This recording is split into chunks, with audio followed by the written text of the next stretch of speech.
Good morning. Morning. Good morning. Morning. Good morning. Amber's on this morning. I won't be on video, and I'm sorry for the late notice on that, but I am on.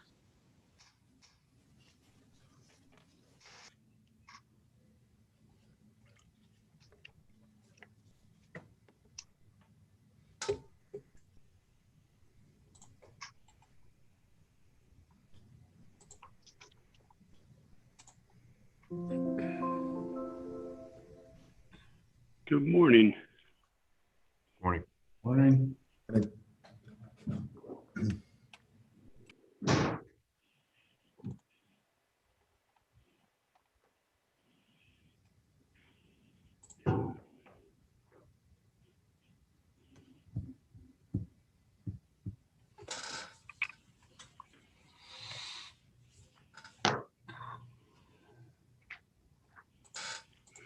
All right.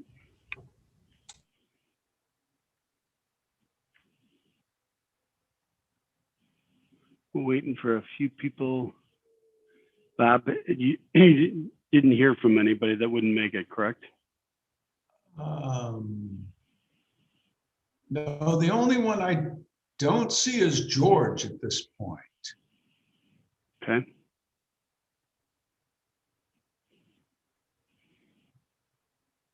Okay. All right. We'll give them just one more second and we'll do a call to order.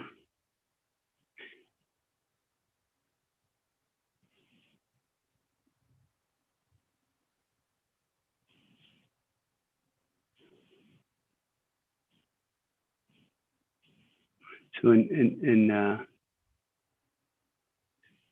Sue is going to restart her machine, so she'll be right back.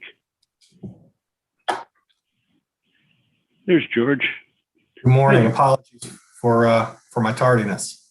You know, it's okay, and we appreciate you being here. So, all right, Sue's on. We're gonna call the meeting to order. Bob, will you do roll call? Sure. Mr. Sanders, Mr. Solomon, Mr. Tarlas, Here. Ms. Walsh, Here.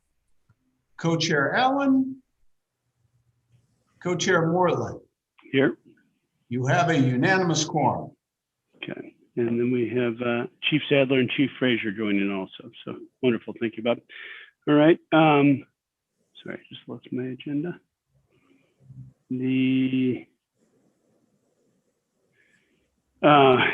We'd like to review the agenda and get approval of the agenda for Thursday, April 15th, 2021 of the Fire and Emergency Medical Services Task Force. Is there a motion to approve the agenda? Motion to approve the agenda. Okay. Is there a second? Second. Thank you. All those in favor? Aye. Just aye, raise your hand. Thank you. All right. Motion passes.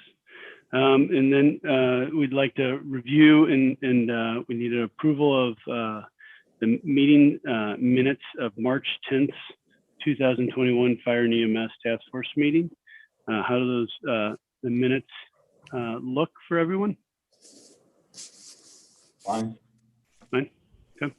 And seeing no comments, is a motion to approve? Mr. Sanders, is there a second? I Second. second. Amber seconds. All those in favor? Aye. Raise your hand. Aye. Motion passes. The minutes have been approved. All right, we're going to move into the discussion of review of the Pierce City taxes and fees. As we're going through this, Bob has provided us with some information, and City Administrator Ms. Shelton, can you go ahead and start? Yes. Thank you, Alderman. And Morgan, if you can go ahead and bring this up. My notes from the last meeting, and I believe the minutes reflect that there was a request to review what the business community in the city of Town and Country contributes and how we compare to other cities and what our corporate is. And obviously, as you all know, we have no property tax. So neither the residents nor the businesses currently pay any property tax. So how we compare to other cities, and Ryan Spencer, our city planner, put together these charts. So I don't claim them, I'm just going to report on them, but I appreciate Ryan putting this information together. Several years ago, the city did a survey, and we just updated it. So if there's a question about how we came up with these cities, this is a prior study we had done, and we just put current numbers to it. So as you will see, and it broke it down into small retail, large retail, small office, large office. And I'll just go through each. Obviously, if you have any questions, stop me. And anybody, if I don't see a hand waving, please let me know. Okay, so on the first one, the small retail, the city of Town and Country has a business license fee for retail, all retail, based on the amount of your sales. So our fee is $2 per $100 of assessed valuation. And it's a minimum $200. So for a small retail that does, and we had to pick a number, so $600,000 annually, you will see Town and Country, the fourth in, is the business license fee is in blue, and then estimated utilities, and this would be based on their square footage, because again, we don't have a residential utility tax, we do have a business utility tax, commercial utility tax.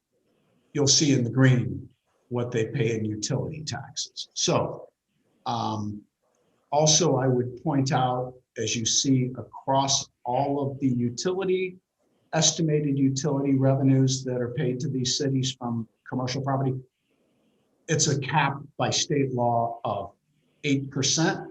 And so everybody seems to be right in the same ballpark with utility fees. You're going to see business license fees jump all over.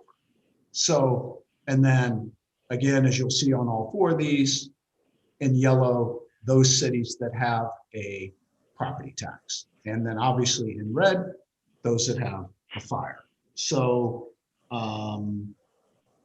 that's, I think, all I wanted to point out. Obviously, what we're charging, our $2 per square foot on the small retail, is higher than any of these other peer cities. Okay, and if any questions on this first? Okay, sorry, go ahead.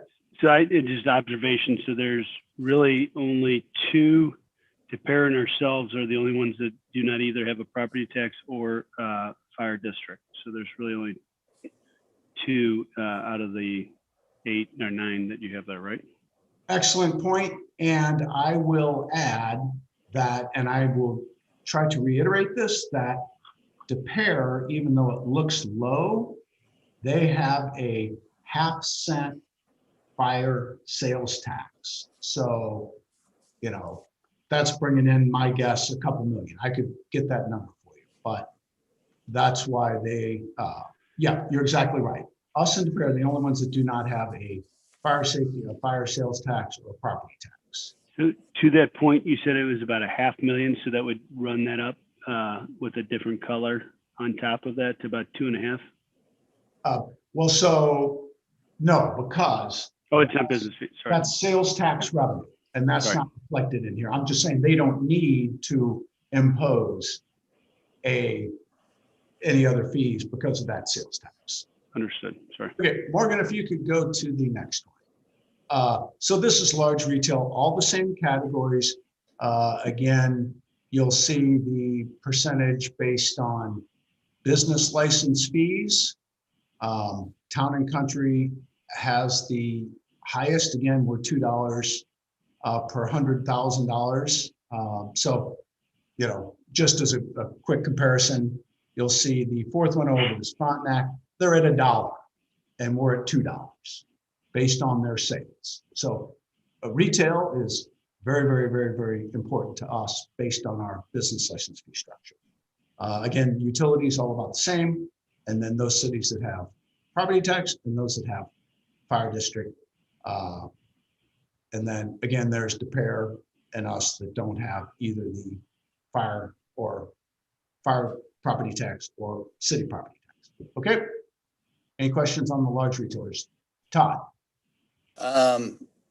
How much has COVID, so these figures are coming off of current information, or, I mean, I guess my question is with COVID and how it affected businesses in town and country, will this reflect similar moving forward? Because I imagine a lot of the businesses were impacted. Yeah, so these charts actually show what the business license fee structure is. So if you do 10 million in revenue, you're paying the city $20,000. Now, to answer your question, I expect a retailer, many of them, their sales will go down. So next year's business license fees to the city will go down because of COVID. It's a discussion that Chairman, Co-Chair Allen and our Ways and Means Committee will have, but we do expect business license fees to go down because sales will have gone down. Some retailers did a little bit better, the grocers and the liquor, but the restaurants obviously did not do that. So their license will be less. Does that answer it, Todd? Yeah. Okay, Morgan, if we can move on. Okay, so office users. Office is based on their amount of square footage, the way they pay their business license fee. So they pay $200 flat fee up to 1,000 square feet. Then they pay 50 cents per square foot for everything over 1,000 square feet of office. So again, you can see that our fee structure for the office, we're not, we're probably third high, right? Kirkwood, Frontenac, then us, based on our fee structure for the office. And this would be a small office estimating at 500 square feet. Again, utilities, all about the same because of that 8% cap. Okay, now we'll move to large office. Okay, and so again, we just took 100,000 square feet just to give a perspective, 100,000 square foot office space. And again, everybody's going to kind of follow along the same line because you have the same fee structure. And we are the third one in and about even with Frontenac on what that would come out to be. Again, you can see what a office user would pay into the fire district in those other cities or what they would pay in property tax. And again, utility taxes, all about the same. Okay, the next chart is for 18-19. This was the last year we had this comparison information, but you can see that our revenues from business, and business is much more than the liquor, but the liquor was combined in this, our liquor license fees, which we waived for last year because it was mostly restaurants that have a liquor license. But our revenues are much higher than our comparable cities. Go ahead, Ryan.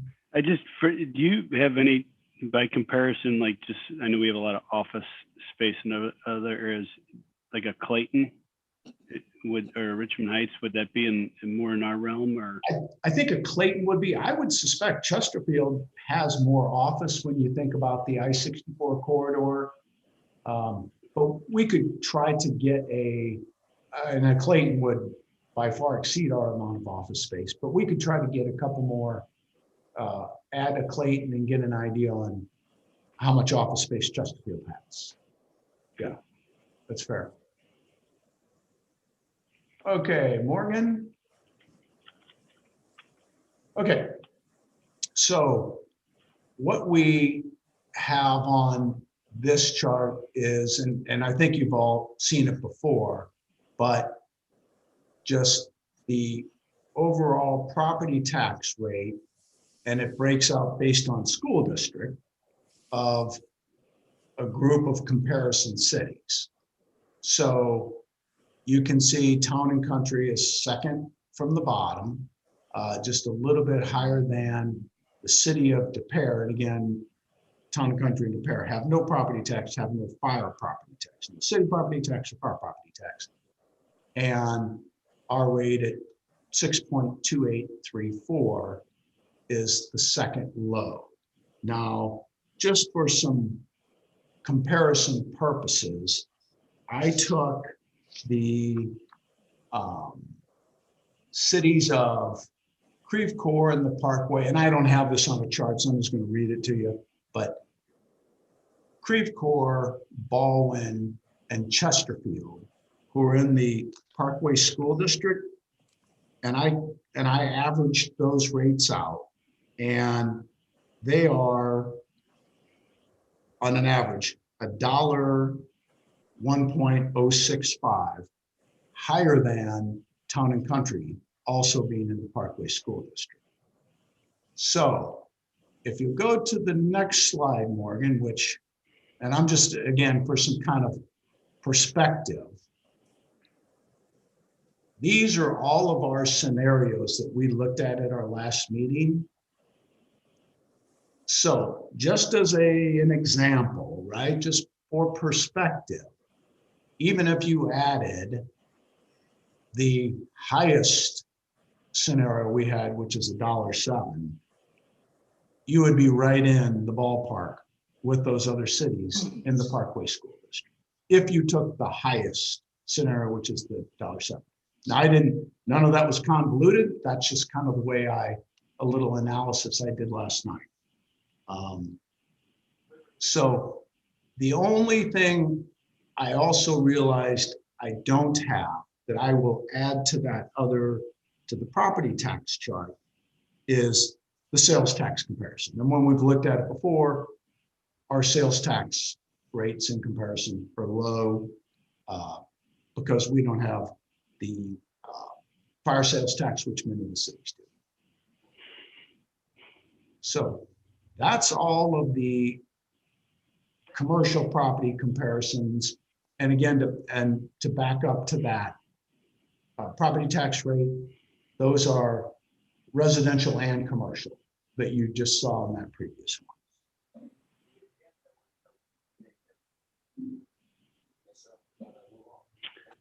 Thoughts, comments from the committee?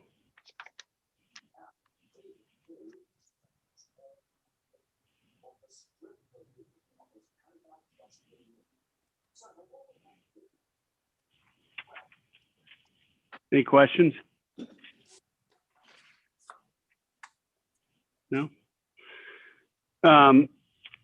Because we determined the last couple of times we've outlined the scenarios, so it's all going to come down to what are the pros and cons of the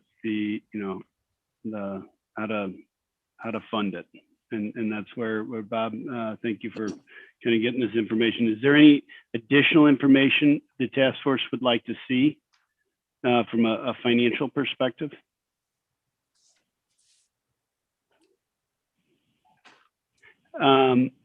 Morgan, can you bring up that last slide? Just because I think we need to probably discuss some of those. So this is where it's getting into the I'll call it the difficult conversation with regards to the options. So you know, obviously I'm going to put my you know, just put it from just a purely look at what would be the pros and cons of each option compared to, you know, the financial pieces, and is there any options we want to look at and say this does not make sense at this point from a recommendation standpoint? This isn't, you know, we're gonna go through this and inform.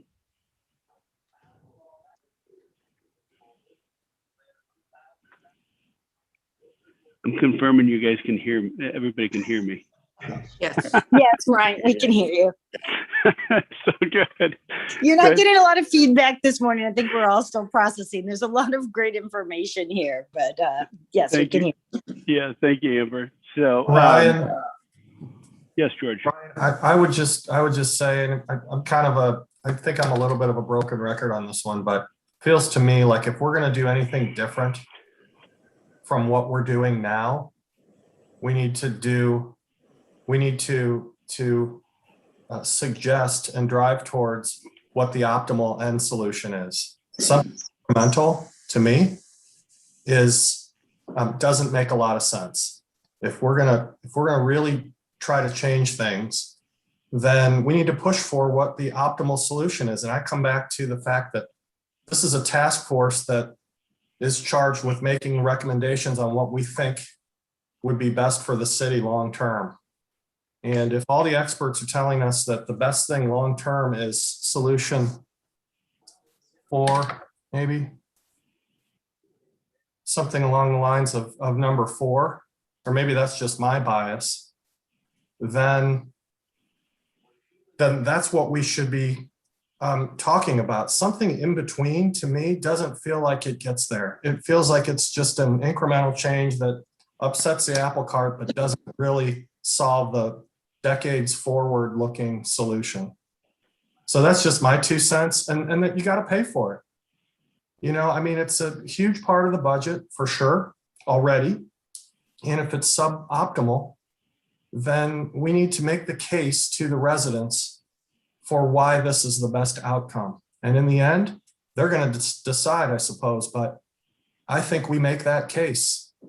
That's where I am after a lot of batting this around. I appreciate all the information that Bob and you, Ryan, and Sue have provided over time. But I feel like we're talking about the same thing every meeting. And to me, it's really, if we're not going to stick with what we're doing now, I can't imagine recommending something that is less than the optimal outcome. Okay. Thank you, George. No, Ryan, I agree. I think that first we need to know the what we believe is the best recommendation, and then, you know, how to fix it, how to get there. And I've actually had various types of feedback, so I know that's going to be a significant discussion along the way with residents. Most definitely. Other thoughts, comments? So what I'm hearing is as we look at recommendations, we're looking at, you know, moving forward is either we're doing 4, 5, or 6 as a recommendation in those areas, which would be more in the optimal, correct, George? Yes. All right, you know, giving those things and really building those options out, and then also, you know, proposing number 1 with the additional areas. Obviously, at that point, we still have a facility issue long term, and we you know, we still have other areas as we take this out to the various commissions, and then eventually the residents and citizens for communication. So I want to confirm one thing with regards to 5 and 6, and with regards to the fire district and tax rates. Chief Sadler, are those up-to-date tax rates, or is there anything that has changed on those? Dave Frazier, you want to speak to that about the preliminary rates? Chief Certainly, Frazier. Chief. We just went through the preliminary non-binding tax rates, and what that is suggesting and indicating at this point, based on the current assessments provided by St. Louis County, is that residential tax rate is going to drop just under a nickel. So what you're seeing at that 98 cents, based on the preliminary non-binding, would be 0.045 cents less than that. Again, that's arbitrary and it may change based on the July and the post BOE numbers from St. Louis County. But right now that's where that number is trending, which then would just lower the rates unilaterally across that board. So that's where we're at. Thank you, Chief Frazier. So Bob, if you want to just maybe, or Morgan, in that column, just put 0.98 slash what point, it's not 0.93, but 0.93, whatever the updated rate is. Now, Chief Frazier, on line item 6, how would that affect the annex rate in 24? That would go down accordingly as well. Okay. By that amount, because again, the 2024 rate is the factor of our debt service rate dropping significantly. And that's how we're saving that money there. So, and that will happen regardless of what happens to the current assessments from St. Louis County. So. Okay. So George, back to 4, 5, and 6 is building out. If we built out like kind of I mean, we have a lot of detail here, but build out the scenario or option, however, our recommended option 4, 5, and 6 with the pros and cons with regards to those.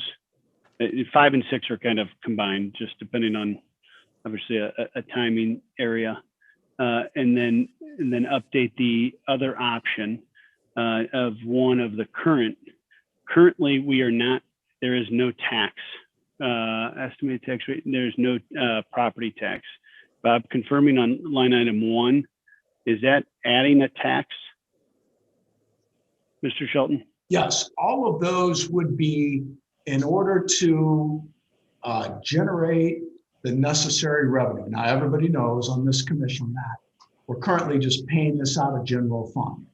This just assumes, for the purposes of illustration, that we would have to come up with that amount of money just to give these all an equal basis. So, correct. If we had to come up with 4.6 million, that would be a residential and commercial property tax of 53 cents. And so that's just carried on down what that tax would need to be. Now, I will add to Chief Frazier's comment, just in transparency, that when that assessed value rate goes down, we should recalculate our median residential assessed value, because the reason that rate's going down, correct, Chief, is that the assessed values have gone up or will be going up, correct? Yeah. So we would need to make an equal adjustment for our property owners. And for clarity purposes, you're talking about St. Louis County median prices going up, which is lowering the overall assessed value, or the net assessed value. It's increasing the assessed value, which requires the district to lower the rate, correct, Chief? Yes. Yeah. Yes. Okay. Thoughts and comments to anything said there?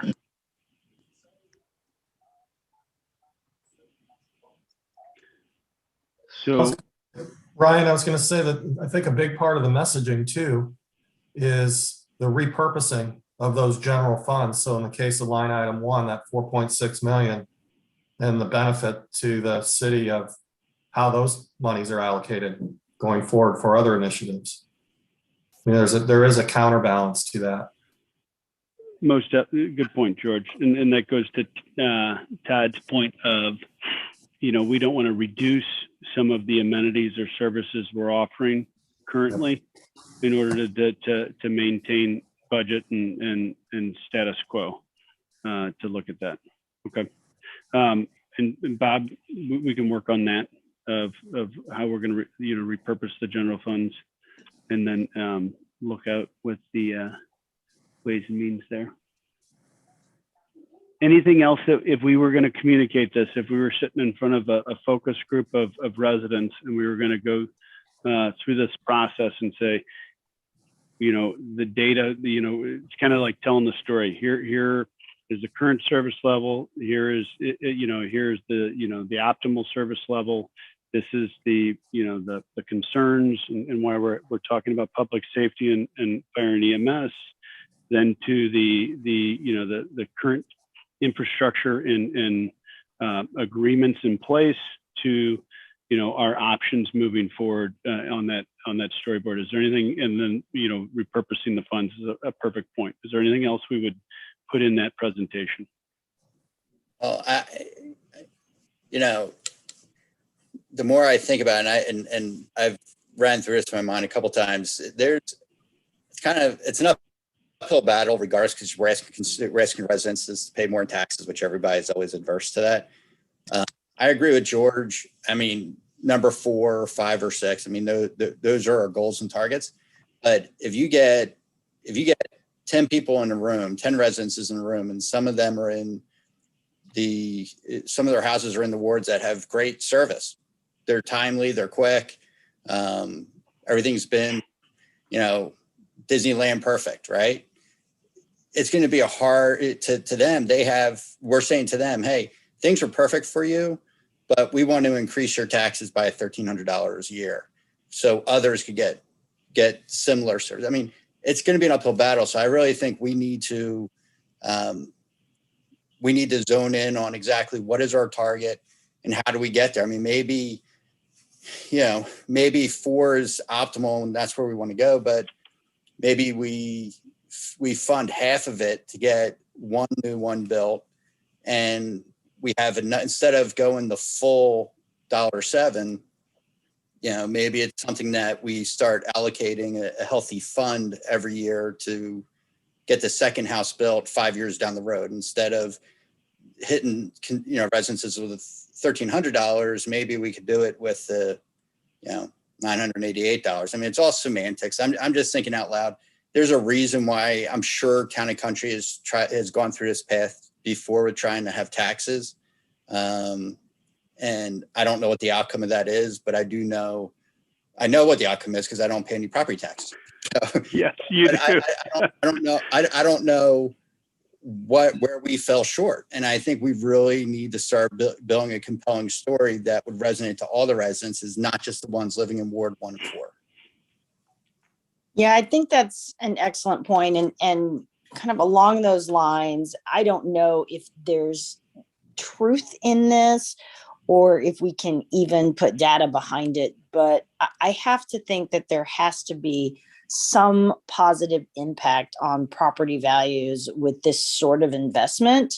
But, the countervailing being, once you add in property taxes, does that actually reduce value? I've been thinking about this and not sure what to do with that concept, but I think that's part of the conversation. Good point.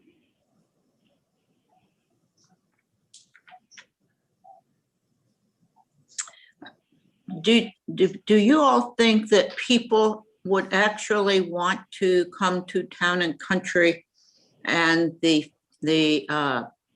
fact that there are no property taxes is a positive, and that it's a consideration? Because most people who live here and have for a long time don't really know they don't pay any taxes anyway. Yeah. So I'm wondering if we had more of a property tax or fire tax, would that really impact people wanting to be here, as opposed to the message that there are areas that have a much skewed or much weaker coverage for their safety in fire and EMS services? People don't know that either. And I'm glad this conversation has evolved, because I was thinking about it being Ward 4, recognizing that anything we do, we're going to need to have some resident input and the rest of the board, and everybody's against any paying anything really. But on the other hand, when you look at understanding what a significant health or fire, and I think probably more commonly a health issue, what that really means for you, say if you live up in Muirfield or Brentwood versus if you live on anywhere on Mason Road south of 40, I mean, there's a very different, I would think, well, we know there's a very different coverage that you'll have for your emergency situation. Do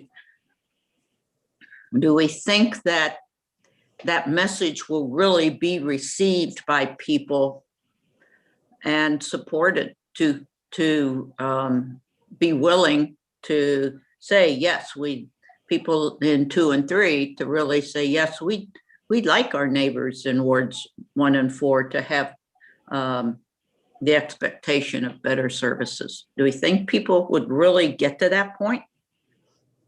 I mean, I think that's a great point. And honestly, I think people vote for selfish reasons. I think for political reasons, for personal reasons, I think people vote on what's going to benefit them the best. That's the first thing they look at, and how it's going to affect them. And then they think globally. I'm sure there's going to be some people that want what's best for every resident, but for the most part, when you say it's going to hit their pocketbook, then, that's not necessarily something that they might be welcoming with open arms. But I think that's why we package this up with additions too, because there are things that will affect them. I think if the country says, hey, we want to, there's a lot of hostility happening in the world today, and the media is doing a great job covering it all. So I think timing is good. And I think we play to what is concern everybody, and that's health and safety. And this is a good time to bring this up. I think we do have, satellite locations for the police built into this. I think residents in every ward will applaud that. No one's going to argue that in town and country. I think we need that facility, the facility to store all the equipment, because we could make an argument without it. Our expenses increase every single year just trying to maintain this equipment, and the life of the equipment is a lot less. So in the long run, it's going to be a cost savings. And maybe, sometimes what you do, in my opinion, let's go in high and hard, knowing we're going to settle a little low. So maybe we go in with more than $1.07. Maybe we say the first 3 to 5 years is going to be $1.10.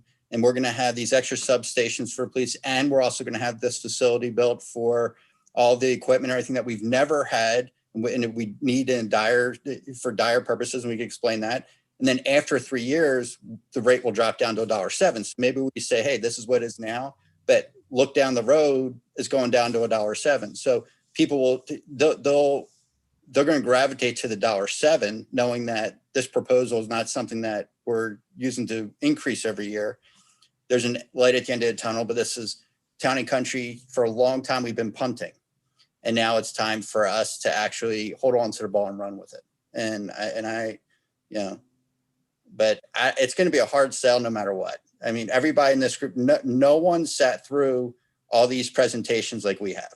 So we're going to be talking to people they're going to go right to that $, and anything else we say is just going to be, white noise. So we really need to, I think to George's point, moving forward, let's narrow down exactly what our goal is.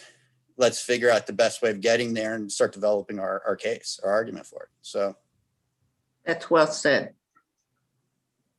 So, and I agree with everything there. So if we put the goal out there, we can tell the current story, the concern, health and safety, but it's really showing the value of both of the optimal solution to the whole city and all the residents. I agree with you. People are going to be selfish. I have the best response time of everybody here.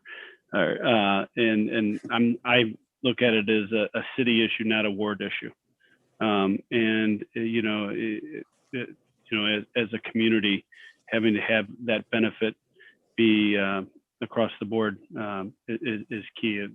Whether we solve it with one of these or have to solve it a different way, that's there. But I really do think telling the value of how the general fund, the reallocation and what that does to keep our city financially strong, resilient, and continue to have the amenities that we have and operate effectively. I think that will really tell the story. I do like the stop punting and start carrying the ball comment. So, so that's right.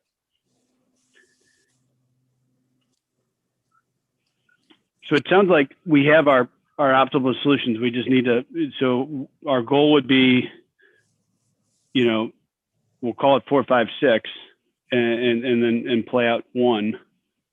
Are we all in agreement on that? If you are, you can give me a thumbs up. I can't see everybody, so sorry. Yes, Ryan. Okay. So, so Bob, the next piece is, and maybe we can do this in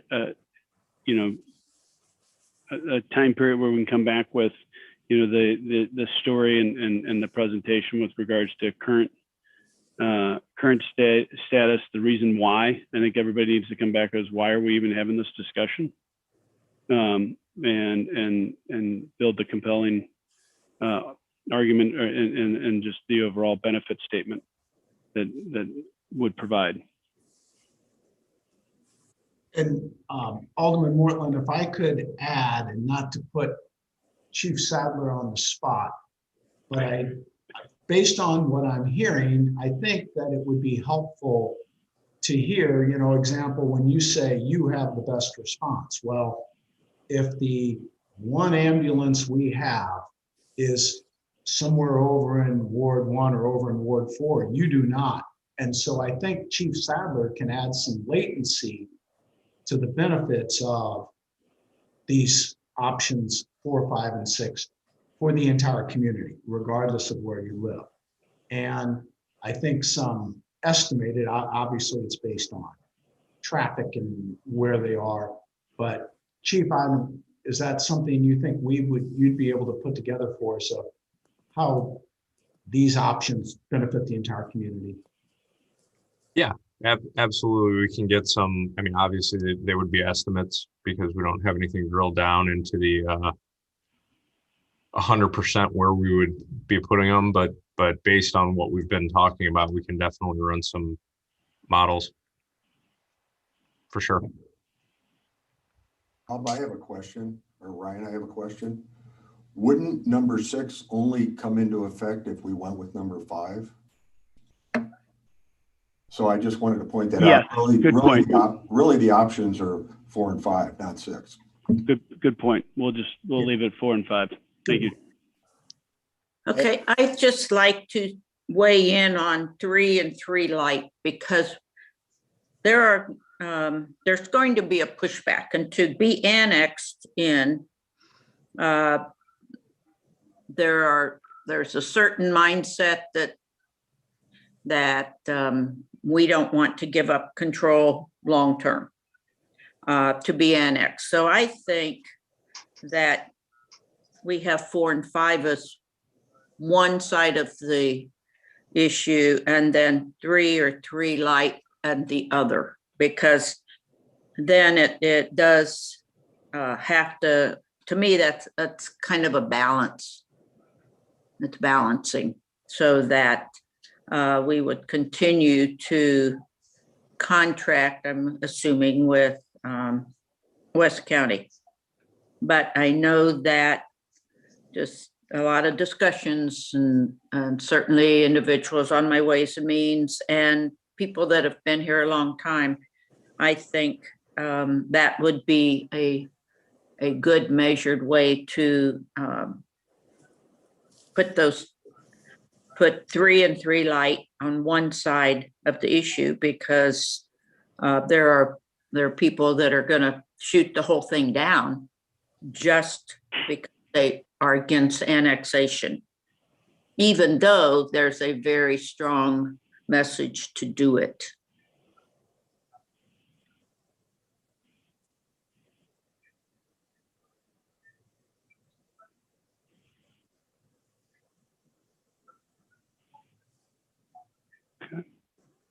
Otherwise, basically what we said as a recommendation of the task force is we become annex.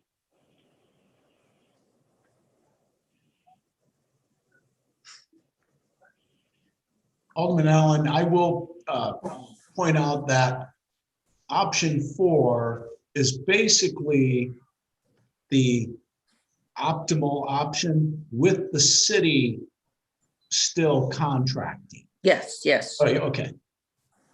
But that's also the highest cost to residents. And maybe, to put that as one, so it's an either or, then that gives your, number 4 gives your option. On the other hand, that gets us where we would end up with the most comprehensive results. So maybe it is 4 on one side and then 5 and 6 as the other.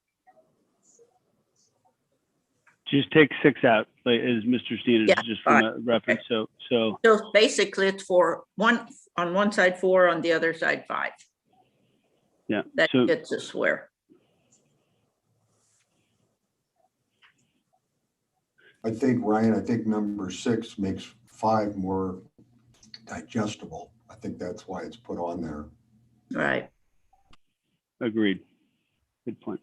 It could So- just be an extension of 5 according to the timing. Okay. And so Sue, were you talking about talking about 2, 3, and we have 2, 3 and 3 light, sorry. 2, 3, and 3, just to have that discussion with them to show them the other Well- options we considered, or?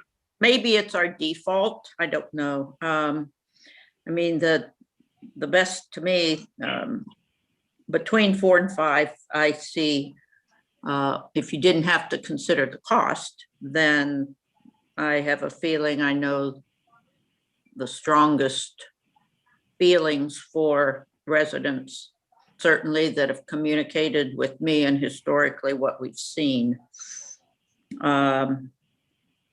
So again, if we're going to go for optimal, then, I guess 4 versus 5 could end up. What do you think? Is that what we were really working toward? Correct. That's where we were. 4 Okay, and 5. 4, 5, and continue to show 1 with a not punting, punting it and adding a little to it Okay. from that standpoint. The other ones in between, really the only number, because once you get to a point where you have 2 stations, the overall, even if Town and Country contracts with West County EMS, the overall contract increases with their overall staffing levels and other areas to where it gets back up to the 4 or 5. Okay. I'm good with it. Well, and I do think we need to vet out, as we talk about it. There's a conversation around control. Okay. Yes. That's perceived we control, we have choice, and we have other things. I do think we need to, maybe Chief Sadler can talk to us a little bit about that from his perspective on what kind of input we have into the fire district, and compare that. So we're looking at all options as we discuss that from a perception level, but also a realistic what is Town and Country say if we do join the fire district. Yeah, I think the discussion's a good one, and I think when it comes down to our experience dealing with the residents over quite an extensive period of time, is that just like most people don't really realize that they aren't paying a property tax for the fire service. They also don't realize that the city contracts and that they don't, I don't think that most of the residents in our experience really are aware of the arrangement. So I guess my honest perspective is when if and when we get to the point where we're in a position to start educating people on their options, I think the choice between and I don't have the options in front of me, between 50 cents and it's $600 or whatever it was, or 80 cents or $1.07. I think when it comes down to it, if you said, well, we're going to have a property tax and it's either X, Y, or Z or whatever the options are. If you said, well, it can be 83 cents to join the fire district and you get everything, or it can be $1.07 for the same. I think most people are going to choose the less expensive option that gets them the same thing. Yeah. And I think if most people were, I'm speculating, but I think if you told them it's going to be 57 cents for exactly what you're getting now and no changes, or it's going to be 80 and you get everything, most people I would expect would lean toward just getting the whole shooting match. And control's a funny thing. And I think Todd hit the nail on the head a few meetings ago when he mentioned that it's probably a little overrated. And I don't remember which meeting that was. Maybe when we did the tour of the fire station.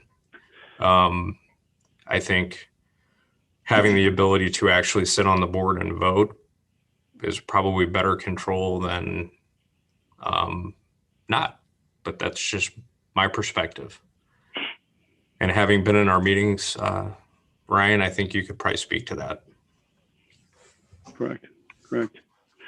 And anything that happens financially moving forward would, obviously there's the tax rate, but anything larger would, go to the citizens. But the board is well run, and just from our standpoint, the control right now is we're a landlord.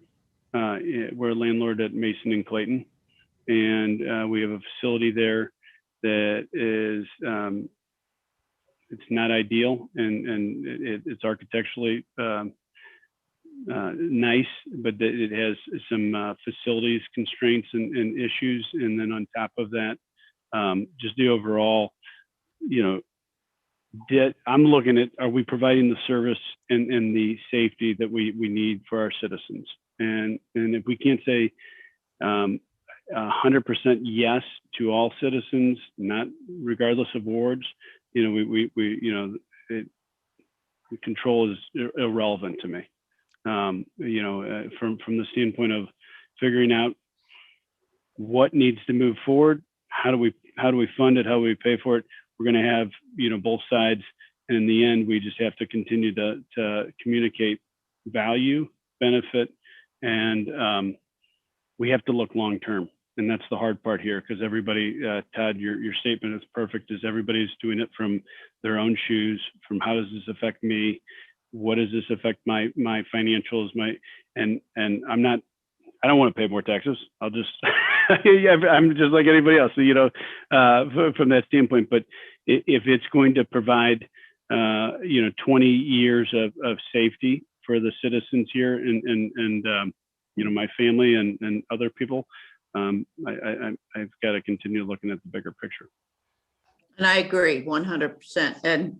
And I've not stated what my personal opinion is, but I think with the recommendation to, first of all, to be annexed, there's just going to be noise that's going to be out there, a lot of noise coming back against that. So I think we have to be really prepared to be able to have that message spot on.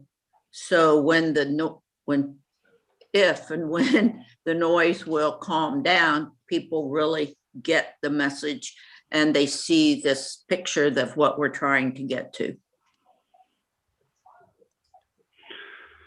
So, and I'd rather build the story before we start our communication strategy, because I do think, you know, we have to tell the story and let the residents see. And the problem is it's reaching all residents, but, you know, read it for themselves and understand, you know, where they are to see. And obviously this will be going to a vote one way or the other and go to the other commissions.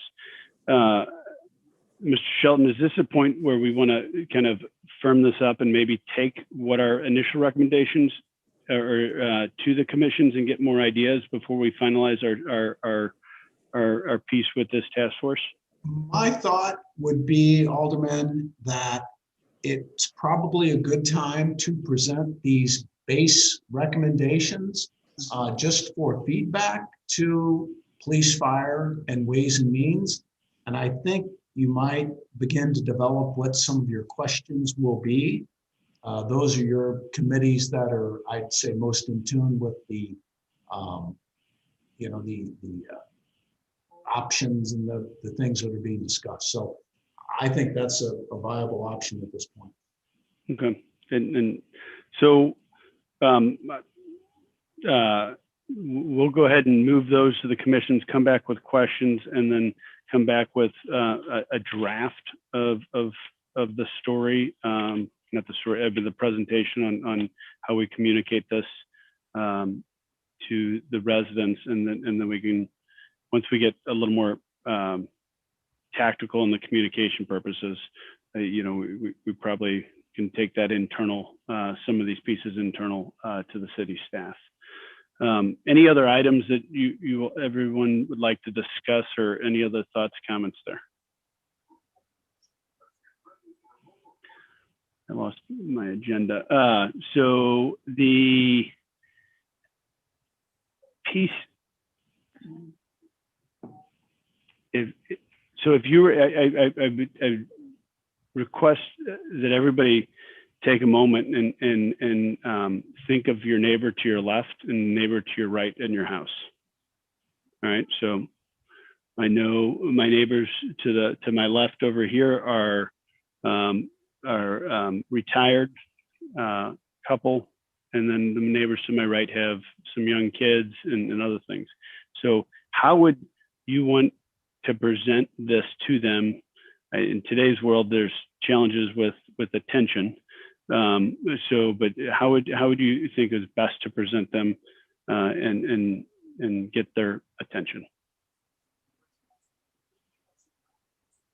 I'm going to start with you, Don. I can visualize my neighbor on my left and my right, and I'm pretty much in the same situation you are, Ryan. I think it's really about safety. The long term, as George had said, we need to do the best thing for the city and explain the response times, and ask everybody to put in their shoes. If they keel over, how fast do they want to get somebody there? If their house catches on fire, how fast do they want to put it out? Are you ready to lose all your possessions? I mean, it's really, I hate to say this, but it's more of a scare tactic. I mean, I'm getting older now. I'm going to be 63. I want fast response times. When I was 40, I didn't care about response times. So I really think it's going to be a pointing out safety, even though, thank goodness, nothing's happened. I mean, we do have good response times now, but can we be better? And we just need to make sure we're better. And there's more homes being built. Some of these large parcels are going to be made smaller, if you will, potentially in the future. We're going to have more residents. We just need to present it kind of as a safety factor, in my personal opinion. Good point. And I do think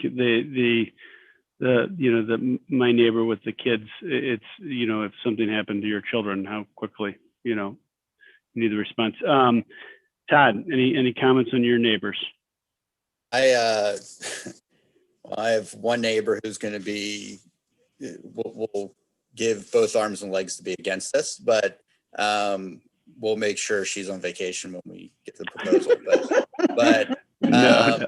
Yeah, at the end of the day, I agree. I mean, sometimes I find when we're trying to present something that, there's the good and the bad. And unfortunately, when you talk about money, that becomes the bad, and that is more, the neon sign is kind of flashing over that as opposed to the good whenever you talk about that. So I think knowledge is power. I mean, I think if we build a compelling enough statement that says, listen, what we have now doesn't work. And Bob, you nailed it on the head. I mean, you built the case earlier in this call when you said, you know what, Ward 1 and 4 might not have the best time, but if the ambulance or the resources are put at a house or a business in Ward 1 or 4, the other wards that you think you're getting great times, you're not. You're going to suffer tremendously because of it. So it's completely inadequate what we have right now. And I think if we come in strong, we come in confident, and we have the data to back it and support it, I think it's kind of a no-brainer. You almost paint people into the corner to where, people will be ashamed to vote against it, because in essence, what you're doing is you're saying, I don't care about the community. I don't want my property values to increase. I don't want Town and Country to be this Norman Rockwell community that it's been for a long time, and the reason why everybody loves it and wants to live in it. And I think knowledge is power. I think we have to come in with the right kind of facts that everybody will understand. There are people that, they're on fixed income. They need to see a significant benefit from this. And perhaps they're the ones that would vote for it more than someone who has young children, because they're the ones that might need the services more than others. And they realize that that's where they are in their life right now. So I think if we have enough facts, it's sort of like the TV show Friends and Cheers. The reason why Friends and Cheers was so popular is because there was a character that every single person watching the show could relate to. There's always one character. So if we build a case to where it's hitting a nerve and it's resonating to every single type of resident that we have within Town and Country, they're going to gravitate to it. And that's going to be the piece that keeps resonating in their head. So we can't be one dimensional in our presentation, and we have to have confidence in it. Thank you. George? Yeah, so agree with both Don and Todd. I think stress is on the system. What's changed over time?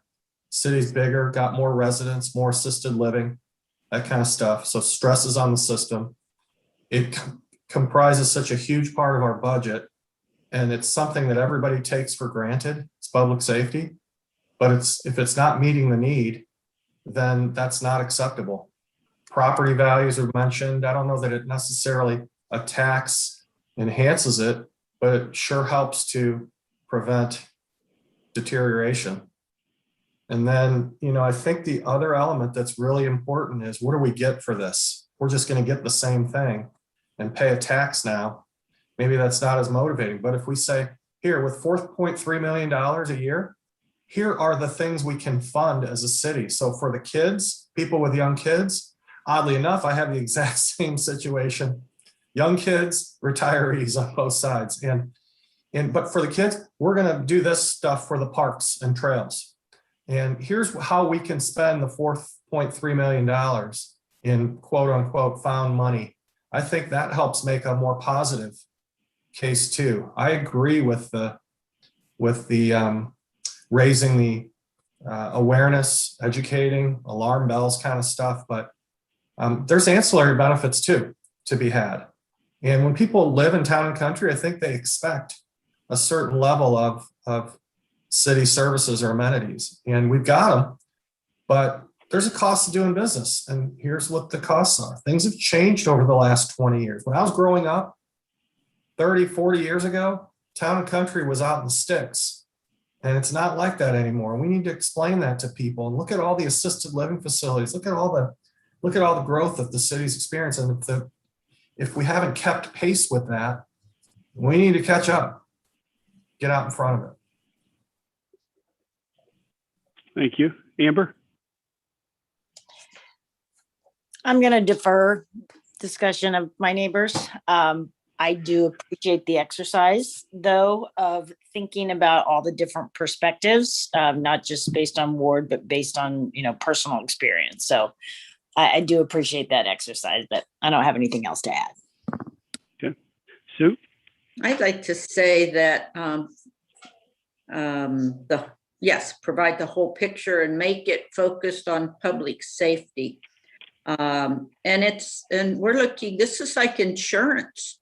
This is like insurance, so that if and when an emergency happens, you're getting what you need. And we're now living over at Mason Point, so we're in an independent facility. It's beautiful. It's wonderful over here. So we're right at South Outer 40 in Mason. And I frequently see the ambulance going by our place. We're on kind of an end corner next to the trees. And so, yes, I see this for surrounded by retired people, seniors. And I know that's a significant usage of the certainly our EMS services. For people who are older without their kids living with them, certainly I think that's where you help people understand the key elements for safety of children. And sometimes people are willing to do more for their kids or their grandkids than they are for themselves. It's like, dogs often have better health care than a lot of children. So I think that the message can also be really focused on safety of all people, but children, and try to get away from the, me. Often people at a certain age, and it's been harder with COVID, just because you don't care as much about yourself. You're focused on seeing your family and being with your kids. And so I think that can be part of the message, how you care about everybody's safety, but really what that would mean for a child who falls off his bike or gets hit by a car or has a seizure. And now I know I'm really down in the weeds now, but I do that frequently. But it's insurance too. So that whatever we have, I've asked Chief before, have we lost people in Ward 4? And the answer is yes. Now we don't know exactly who and when and how, but yes, we know that. So we need to do better. Well, thank you all.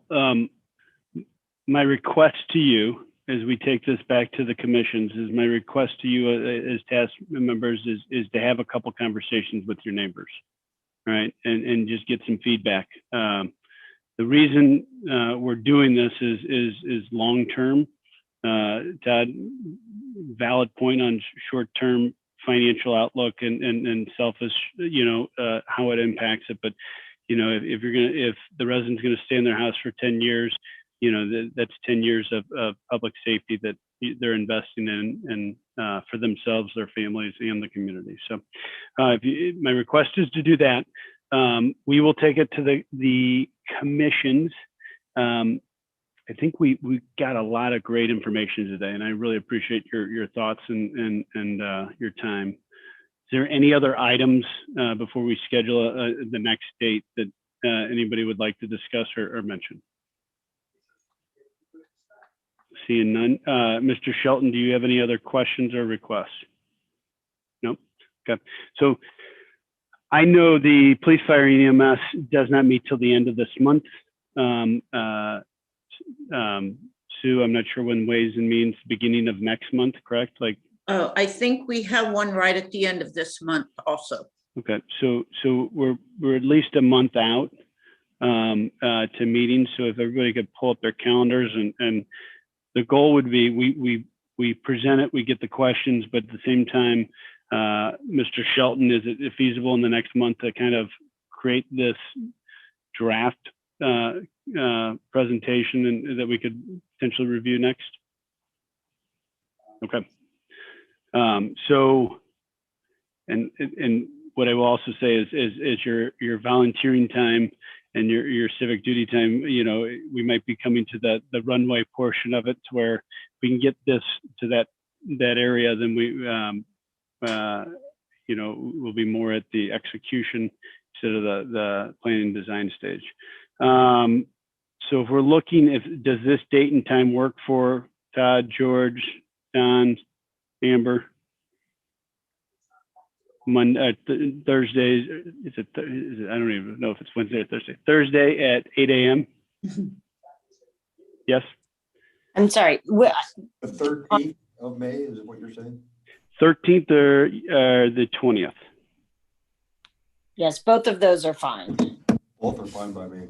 13th is better for me, but I'm sure I can make the 20th work too. Yeah, I can't do the 20th. The 13th is better for me. That's wonderful. All right, so we have our date. Chief Sadler, Chief Frazier, any other comments? Or if not, thank you for being with us today. Thanks for your time, everyone. Okay. Thank you. Can I have a motion to adjourn? Motion to adjourn the meeting. Thank you, Don. Is there a second? Second. Second, Todd. All those in favor? Aye. Thank you all for your time today. Have a wonderful Thursday. And thank you for helping look at the long-term vision of public safety in our city. Thanks, Have a good everyone.